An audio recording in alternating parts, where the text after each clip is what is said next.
আপনি কি জানেন আমাদের দেশে এমন একটি রাজ্য আছে যেখানে ইনকাম ট্যাক্স দিতে হয় না?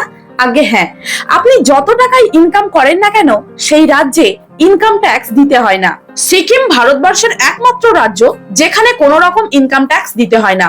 শুধুমাত্র তাই নয়, আপনি জানলে অবাক হবেন, আমাদের দেশের গড় মাথাপিছু আয় যেখানে 2,05,000 থেকে 2,80,000 টাকা, সেখানে সিকিমের গড় মাথাপিছু আয় 7,07,000 টাকা মতো, যেটা দেশের সব রাজ্যের থেকে বেশি। কিন্তু সিকিমের ক্ষেত্রে নিয়ম কেন আলাদা? সিকিমের মানুষজনদের কেন ট্যাক্স দিতে হয় না? তাহলে শুনুন, 1975 সাল পর্যন্ত সিকিম একটি আলাদা দেশ ছিল। 1975 সালের পর সিকিমকে যখন ভারতবর্ষের মধ্যে অন্তর্ভুক্ত করা হলো, তখন সিকিমের রাজা শর্ত রেখেছিল যে সিকিমের মানুষ কোনো ট্যাক্স দেবে না। আর তারপর থেকেই সিকিমে এই নিয়ম চলে আসছে। এই নিয়ে অনেক বিতর্ক হয়েছে। অনেকে বলেছে সিকিমের মতো সব রাজ্যেই ইনকাম ট্যাক্স ফ্রি করা উচিত। আপনাদের কি মনে হয়, সিকিমের মতো সব রাজ্যে কি ইনকাম ট্যাক্স ফ্রি করা সম্ভব?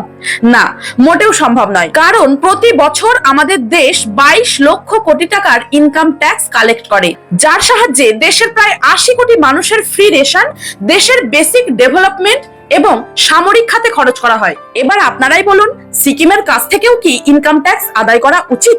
অবশ্যই কমেন্টে জানাবেন। আর এই ইনফরমেশনটি শেয়ার করে দিয়ে সবাইকে জানার সুযোগ করে দিন। ধন্যবাদ।